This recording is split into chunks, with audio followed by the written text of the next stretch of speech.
Hi అందరికీ. అందరు ఎలా ఉన్నారండి? బాగున్నారా? ఈరోజైతే టైలరింగ్ గురించి ఒక టాపిక్ మాట్లాడుకుందాం. అలాగే స్టిచ్చింగ్ కూడా మంచిగా ఎక్స్ప్లెయిన్ చేస్తాను. వేళ్ల కొలతలతో షేప్ డాట్స్ ఎలా వేయాలనేది. మరి వీడియోని ఎక్కడ స్కిప్ చేయకుండా చివరి వరకు చూడండి. వేళ్లతోటి ఇలా ఫోల్డింగ్ చేసి బ్యాక్ పార్ట్కి ముందుగా డాట్స్ వేసేస్తున్నాను. చూడండి, ఇక్కడ 2 అంచులు కలిసి ఉండాలి చివరన. ఓకేనా? అది ఫోల్డింగ్ పైకి వెళ్ళిపోద్ది. ఒకేసారి మీకు డాట్స్ వచ్చేస్తాయి. ఓకే, బ్యాక్ డాట్ ఎప్పుడు కూడా కింద పావించు ఖర్చుని మెయింటైన్ చేయాలి. కింద రఫ్ చేయని అవసరం లేదు. 4 ఇంచులు పైకి క్రాస్గా వేసి పైన కొంచెం రఫ్ ఇచ్చి బయటకు వచ్చేయాలి. ఇలా చేస్తే డాట్లు ఎప్పటికీ విడవకుండా ఉంటాయి వెనకాల. ఇక టాపిక్ విషయానికి వస్తే, టైలరింగ్ చేసేవారు ఎందుకు కోటేశ్వర్లు అవరు. ఎస్, పాత సినిమాల్లో కానీ కొత్త మూవీస్లో కానీ మీరు చూసే ఉంటారు. కొన్ని పేదరికమైన సీన్స్కి ఈ టైలరింగ్ ఒక మిషన్ పెట్టేసి ఆ మహిళ కుడుతున్నట్టు చూపిస్తారు. పేదవాళ్ళని గుర్తు చేయడానికి అన్నట్టు. చాలా బాగా కుట్టే వాళ్ళని నేను చూశాను, కానీ డబ్బు మాత్రం ఎప్పుడు చేతిలో ఉండదు. ఎందుకు? అదే ప్రశ్న మనలో చాలామంది టైలర్స్ మనసులో ఉంటుంది కదా. మనకి టాలెంట్ ఉంది, హార్డ్ వర్క్ ఉంది, టైంకి విలువ ఇస్తాం, అయినా మనం కోటేశ్వర్లం అవ్వం. ఎందుకు? దీనికి కారణం ఏంటి? బ్యాక్ పార్ట్కి ముందుగా డాట్స్ వేసుకుని నడుం పట్టి ఆ విధంగా అతుక్కుంటే మీకు నీట్గా ఉంటుంది. ఖర్చులు లోపలికి వెళ్ళిపోతాయి ఫోల్డింగ్ అయినప్పుడు. ఓకేనా? ఇక హ్యాండ్స్కి అయితే ఒక పావించు గోరంచు కుట్టేసుకుందాము, చేతికుట్లు వేసుకోవడానికి వీలుగా ఉన్నట్టు. ఈ టాపిక్ మీద మొదటగా మాట్లాడుకుంటే, టైలర్ మనసు ఎప్పుడు కూడా కస్టమర్ సంతృప్తి మీదే ఉంటుంది, డబ్బు మీద కంటే. అవును, మనలో చాలా మంది టైలర్స్కి ఒకే టార్గెట్ ఉంటుంది, కస్టమర్కి నచ్చాలి మనం కుట్టిన బట్టలు అనేసి. అది తప్పు కాదు, కానీ మనం కేవలం కస్టమర్ సంతృప్తి మీద మాత్రమే దృష్టి పెట్టి బిజినెస్ సిస్టమ్ మీద దృష్టి పెట్టాము. ఎంత కష్టపడి కుట్టినా సరైన రేటు వసూలు చేయకపోతే లాభం ఎక్కడుంటుంది? కస్టమర్కి తగ్గట్టుగా కుడతాం, కానీ మన కష్టానికి తగిన విలువ మాత్రం పెట్టం. ఉదాహరణకి కొన్ని విషయాలు చెప్పుకుందాం. ఇక్కడ ఫ్రంట్ని తిరగవేసి తీసుకున్నాను. ఒకటి ఎడమ చేతి వైపు ఉంది, ఒకటి కుడి చేతి వైపు ఉంది. ముందుగా ఎడమ చేతి ఉన్న ఫ్రంట్ ముక్కుని తీసుకుని ఇక్కడ నేను 4 వేళ్ళు కొలత పెడుతున్నాను. క్లియర్గా వినండి. 4 వేళ్ళు కొలత పక్కన ఒక టిక్ మార్క్ చేసుకోండి. అక్కడి నుంచి మీరు పెద్ద డాట్ వెయ్యాలి. ఇది పెద్ద డాట్కి దూరం. కానీ ఇక్కడ ఫోల్డింగ్ చేసే క్లాత్ వెడల్పు మాత్రం చిన్న సైజు వారికి తక్కువ పెట్టండి, క్లాతు పెద్ద సైజు వారికి ఎక్కువ పెట్టండి. అప్పుడు మీకు ఫిట్నెస్ బాగా వస్తుంది ఛాతీకి. ఇక్కడ పెద్ద డాట్కి తీసుకునే క్లాత్ మీరు డిసైడ్ చేయాలి, కానీ ఈ పెద్ద డాట్కి దూరం మాత్రం 4 వేలు కొలత ఏ సైజు వారికైనా ఇంతే. ఈ పెద్ద డాట్ వెడల్పు చిన్న సైజుల వరకు ఎక్కువ తీసుకుంటే మీకు ముడతలు వచ్చేస్తుంది. అదే పెద్ద సైజుల వరకు తక్కువ తీసుకుంటే మీకు టైట్ పట్టేస్తుంది. అది తేడా. ఈ చిన్న ట్రిక్ ఒకటి మీరు గమనిస్తే వేళ్ల కొలతలతోటి చక్కగా షేప్ డాట్లు వేసి మీ టయాన్ని చాలా ఆదా చేసుకుని తక్కువ టైంలో బ్లౌజులు స్టిచ్ చేయగలుగుతారు. డాట్ వేసేటప్పుడు నేను క్రాస్గా వేస్తాను. క్లాత్ మీద కూడా పైన కొంచెం పోనేస్తాను, ఎందుకంటే షేప్ రౌండ్గా రావడానికి. ఒకవేళ కోస్గా రావాలి, రౌండ్గా వద్దనుకుంటే మీరు స్ట్రైట్గా వేసుకోవాలి. ఓకేనా? పైన క్లాత్ మీద కూడా స్టిచ్ వేయకూడదు కొంత లెక్క. ఇక పెద్ద డాటు కొలతలతో వేస్తే చాలు. మీకు పట్టి కొలత నుంచి పెద్ద డాటు పైన ఫోల్డింగ్ బట్టి వేసేయాలి. చూడండి, ఫస్ట్ మొదలైన కాడ కొంచెం పావించి తీసుకుంటాం, క్లాత్ క్రాస్గా వేసేస్తాం. మనం చివరికి వచ్చేటప్పటికి క్రాస్ వచ్చేయాలి. బాగా మనకి ఏంటి క్లాత్ మీద పడాలి లాస్ట్ కుట్టు. అప్పుడు మీకు అక్కడ చక్కగా చుంచులు రాకుండా ఉంటాయి. చూడండి, అలాగే డాట్లకు వేసే కుట్లకి ఎలాంటి రఫ్లు ఇవ్వకూడదు. లాస్ట్లో మీరు కొంచెం దారాన్ని కుట్టు వదిలేస్తే అక్కడ చుంచులు రాకుండా ముడతలు రాకుండా ఉంటుంది. చూసారా ఎంత రౌండ్ షేప్ వచ్చిందో? కట్టుకోకుండానే మీకు షేప్ అక్కడ కనిపిస్తుందంటే పర్ఫెక్ట్. ఇంకా ఇక్కడ ఇంకో విషయం తెలుసుకోవాల్సింది ఏంటంటే, 3 డాట్లకి మీరు ఎన్నేసి కుట్లు వేయాలి? పెద్ద డాట్కి 2 కుట్లు వేయాలి, కానీ చిన్న డాట్లకి ఒకే కుట్టు వేస్తే సరిపోద్ది. ఇక క్రాస్ బెల్ట్ అయితే చూసేయండి. కిందో క్రాస్ బెల్ట్ పెట్టాను, పైన క్రాస్ బెల్ట్ పెట్టాను. చూడండి, మనకి మధ్యలో ఉన్న ఫ్రంట్ క్రాసులు ఎలా దిగిందో చూసారా? అలా క్రాసులు బయటికి దిగాలి, సమానం చేయకూడదు అక్కడ. ఇక్కడ చూడండి, పెద్ద డాట్ని ఇలా ఫోల్డ్ చేసి చక్కగా కుట్టు స్ట్రైట్గా రావాలి. చూడండి, ఇక్కడ కూడా మళ్ళీ కొసలు ఉంటాయి కదా, మనకి షేప్ పట్టీలు క్రాస్గా కట్ చేస్తాం కదా, కొసలు అవి సమానంగా ఉండాలి. ఓకేనా? 3 దుక్కులు కలవాలన్నమాట. ఈ 3 కూడా ఏంటి? కింద క్రాస్ బెల్ట్, పైన క్రాస్ బెల్ట్, మధ్యలో ఫ్రంట్, 3 దుక్కులు కలుస్తుంది. స్టార్టింగ్లోను మధ్యలో పెద్ద డాట్ దగ్గర ఈ చివరన కలుస్తాయి 3. ఇక మధ్యలో అవి సమానంగా కలవ్వు. చూడండి, ఫ్రంట్ బయటికి రావాలి అలా క్రాసులు. కొంచెం కట్ చేసుకుంటే ఆ ఖర్చంతా అణుగుతుంది. ఓకేనా?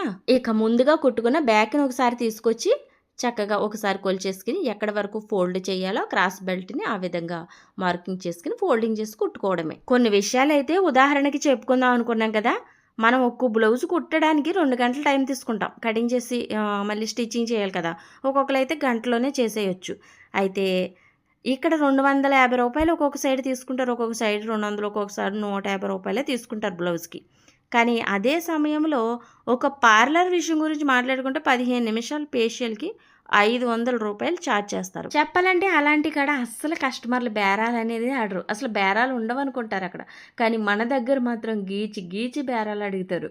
అక్కడే సగం ఇంట్రెస్ట్ పోతది పైకి. మనకి కుట్టాలని ఆశ చచ్చిపోతది. ముందుగా ఈ బేరాల వల్ల ఇంట్రెస్ట్ పోతది. అలాగే డబ్బును కూడా కూడబెట్టలేం మనం ఎంత కష్టపడినా. ఫ్రంట్ డాట్లు వేసినప్పుడు ఒకటి అలవాటు చేసుకోండి. తిరగేసి 2 ఫ్రంట్‌లని వేసి ఎడమ చేతి వైపు వచ్చిన ఫ్రంట్‌ని ఎప్పుడు హుక్స్ పట్టికి వెళ్తదని గుర్తుపెట్టుకోండి. ఇలా చేస్తే మీరు కన్ఫ్యూషన్ కాకుండా ఉంటారు. హుక్స్ పట్టి చూసారా? లోపలకు కూడా మళ్ళీ ఫోల్డ్ చేశాను. ఇలా 2 సార్లు ఫోల్డ్ అవుతుంది కాబట్టే ఇది హుక్స్ పట్టి. హుక్స్ పట్టి రెడీ అయింది, పక్కన పెట్టేసుకుందాం. ఇక తాళి పట్టీకి ఈ ఫ్రంట్ ముక్క తీసుకుని 3 వేళ్ళు కొలత పెట్టి అక్కడ చిన్న మార్కింగ్ చేసుకుని అక్కడి నుంచి మీరు పెద్ద డాట్కి కావాల్సిన ఫ్యాబ్రిక్ తీసుకుని చక్కగా క్రాస్గా పెద్ద డాట్ వేసేయండి. పెద్ద డాట్ వేస్తే ఆలస్యం. మీకు చిన్న డాట్లు ఆటోమేటిక్గా ఎలా వస్తాయో చూపించాను కదా. మీకు చాలా క్లియర్గా డాట్స్ కోసం ఎక్స్ప్లెయిన్ చేస్తున్నాను. అర్థం చేసుకుంటే మీరు చాలా ఫాస్ట్గా గ్రోత్ అవుతారు స్టిచ్చింగ్లో. చూడండి, ఈ పెద్ద డాట్ వెడల్పే ఇంపార్టెంట్. ఇది ఎంత హైట్ వెళ్ళింది అన్నది కాదు ఇంపార్టెంట్. అది గుర్తుపెట్టుకోండి. చిన్న ఛాతీల వారికి తక్కువ తీసుకోవాలి పెద్ద డాట్ వెడల్పు, పెద్ద సైజుల వారికి ఎక్కువ తీసుకోవాలని చెప్పాను. అది గుర్తుపెట్టుకుంటే చాలు. ఆ ఒక్క విషయమే గుర్తుపెట్టుకోండి. ఇక చిన్నగా వచ్చే ఈ డాట్ల గురించి కూడా మీరు గుర్తుపెట్టుకోని అవసరం లేదు. మీరు ఎలా వేసినా సెట్ అయిపోద్ది షేపు. పెద్ద డాట్కే మీరు గుర్తుపెట్టుకుని వెయ్యాలి. షేప్ బెల్ట్ అయితే ఇందాక చూసారు కదా అని స్కిప్ చేశాను. ఇక ఈ తాళ్ళు పట్టి అయితే చక్కగా ఈ విధంగా వేసుకుని నీట్గా ఒక్క ఫోల్డింగే అవుతుంది తాళ్ళు పట్టి. అందుకే దీనికి బయటకు ఉంటుంది కాబట్టి మొక్క దీనికి 3 వేళ్ళు కొలత పెట్టాం. దానికి దీనికి తేడా అదే. చూడండి, ఒక ఫోల్డింగ్ చేసానా, పై కుట్టు వేస్తున్నాను. చూడండి, ఇలా పై కుట్టు వేసేసానా, ఇది లోపలికి ఇంక ఫోల్డ్ అవ్వదు. మనం హుక్స్ పట్టి మాత్రం లోపలికి ఫోల్డ్ చేస్తాం కాబట్టి దానికి 4 వేళ్ళు కొలత. ఇది చూడండి, బయటకు ఉంది కదా మొక్క అతికింది కాబట్టే దీనికి 3 వేలు కొలత. దూరం ఎక్కువ ఉంటుంది కాబట్టి. చూడండి, 2 పట్టీలు చక్కగా సమానంగా పెట్టుకుని నీట్గా సమానంగా సరిపోయినలేవి చూసుకోవాలి. ఎక్కువ వచ్చిన పావించిని కట్ చేసేసుకుని లెవెల్ చేసుకుని 2 ఫ్రంట్లు పక్కన పెట్టుకోవాలి.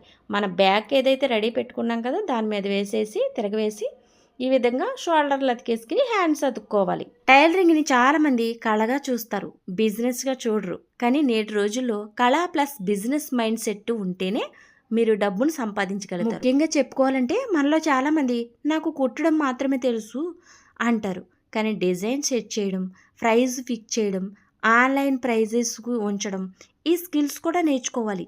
కలర్లు కూడా దేనికి ఏది సెట్ అవుతుందో కూడా మన మైండ్లో ఈ స్కిల్స్నన్నీ ఉంచుకోవాలి. నిజానికి చాలామందికి ఒక విషయం తెలియదు, టైలరింగ్ తొందరగా రావాలన్నా మీకు కొంచెం డ్రాయింగ్ స్కిల్స్ కూడా ఉండాలనేసి. నేనైతే చదువుకున్న రోజులో మా క్లాస్లో డ్రాయింగ్లో ఫస్ట్ నేనే కాబట్టే నాకు ఖచ్చితంగా ఈ టైలరింగ్ వచ్చిందని చెప్పగలుగుతాను. అలాగే ఈ డ్రాయింగ్లో కలర్ కాంబినేషన్ కూడా తెలిసి ఉంటుంది. అందుకే డ్రాయింగ్ స్కిల్స్ కూడా ఉంటే టైలరింగ్కి చాలా ప్లస్ అవుతుంది. ఫ్రంట్ ఎటు సైడ్ వచ్చిందో అటు సైడ్ హ్యాండ్కి లోతు తీసేసి చక్కగా హ్యాండ్ అయితే అతికేస్తాను. అలాగే ఎప్పుడు నాకు కుట్టడమే వచ్చు, ఇక ఇవన్నీ నా వల్ల కాదు అనుకోకూడదు. ఎప్పటికప్పుడు అప్డేట్ అవుతూనే ఉండాలి.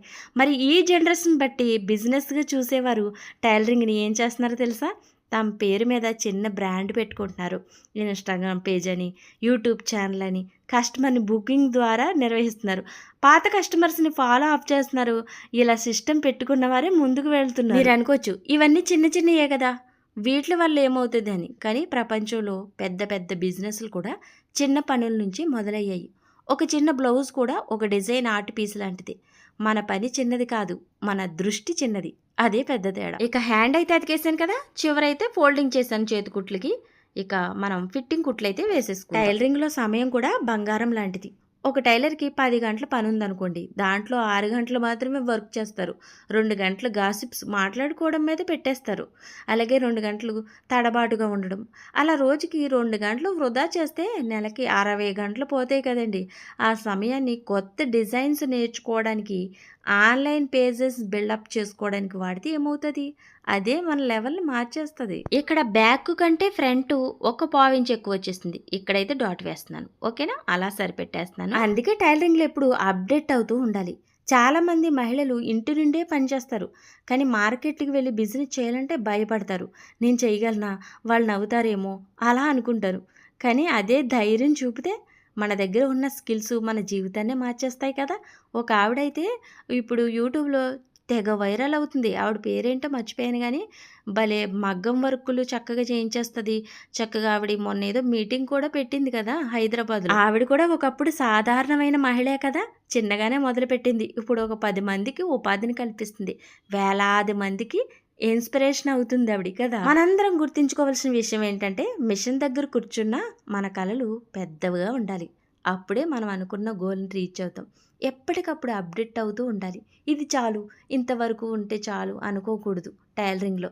అందువల్లే కోటేశ్వరులు అవసరం లేదు, చేతి నిండా డబ్బు ఉండాలంటే మినిమం ఇలాంటి ఫాలో అవుతూ ఉండాలి. మనం ఎన్ని ఆర్డర్స్ తీసుకుంటే ఏం లాభం, ఏమీ మిగలడం లేదు. ఎందుకంటే మనం ఖర్చులు రాసుకోం, లాభం లెక్కించాం. డబ్బు వచ్చినా ఎక్కడ పోతుందో కూడా తెలీదు. బిజినెస్ అంటే కేవలం పనే కాదు, అకౌంటింగ్ కూడా అవసరం. ఈ ఖర్చుల కోసం ప్రతి టైలరు ఒక చిన్న నోట్బుక్ను కూడా మెయింటెనెన్స్ చెయ్యాలి.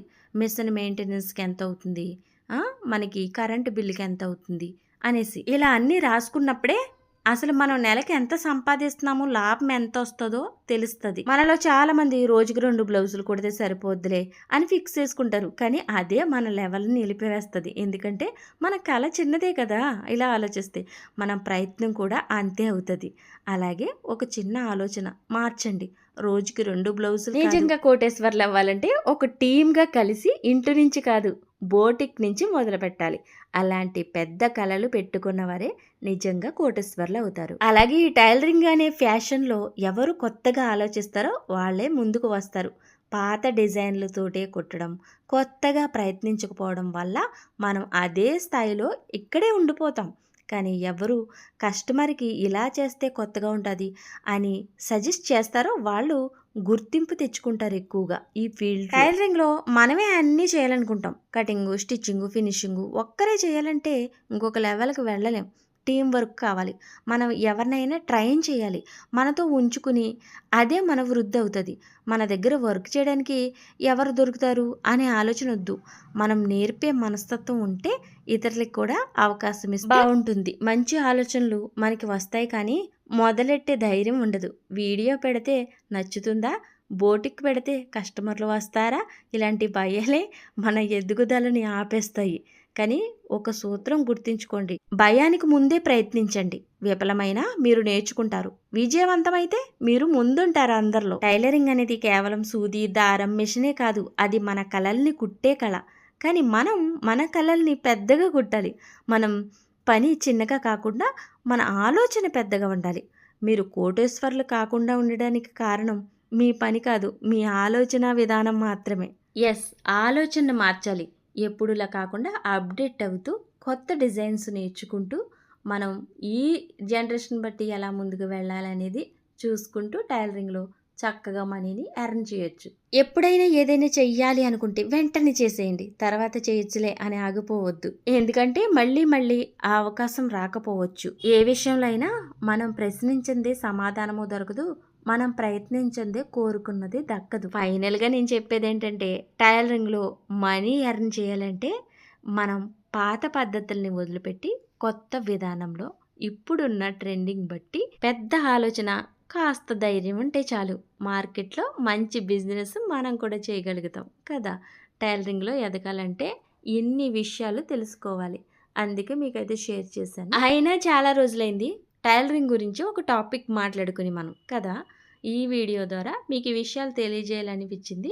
కొత్తగా టైలరింగ్ నేర్చుకునే వాళ్ళకి కూడా యూజ్ అవుతాయి. ఇదిగోండి, ఫైనల్గా బ్లౌజ్ మెడ పట్టి కుట్టేస్తున్నాను. చక్కగా బ్లౌజ్ స్టిచ్చింగ్ అయిపోయింది. కొన్ని విషయాలు అయితే మనం షేర్ చేసుకున్నాం కదా. మరి ఇదేంటి ఈరోజు వీడియో అయితే. మరి ఏమనిపించిందో మర్చిపోకుండా కామెంట్ చేయండి. కొత్తగా నా ఛానల్ని విజిట్ చేసిన వారు తప్పకుండా సబ్స్క్రైబ్ చేసి. చాలామంది నా ఛానల్ని సబ్స్క్రైబ్ చేసుకుంటున్నారు, కానీ పక్కనున్న బెల్ ఐకాన్ని క్లిక్ చేయకపోవడం వల్ల నా వీడియోలు పెట్టగానే మీకు చేరడం లేదు. బెల్ ఐకాన్ని క్లిక్ చేయడం వల్లే నేను పెట్టగానే మీ మొబైల్లోకి నేను వీడియో పోస్ట్ చేయగానే వచ్చేస్తుంది. కాబట్టి బెల్ ఐకాన్ కూడా క్లిక్ చేయండి. ఈ వీడియోలో మీకు టాపిక్తో పాటు వేళ్ల కొలతలతోటి షేప్ డాట్స్ చాలా క్లియర్గా చెప్పాను. మీరు మంచిగా ప్రాక్టీస్ చేయండి, తప్పకుండా వస్తుంది. తక్కువ టైంలో ఎక్కువ బ్లౌజులు కుట్టగలుగుతారు. మరి ఈ రోజు వీడియో అయితే ఇదండి. మరి ఏమనిపించిందో మర్చిపోకుండా కామెంట్ చేయండి, లైక్ చేయండి. మరో మంచి వీడియోతో మళ్ళీ కలుద్దాం. ఉంటానండి. బాయ్.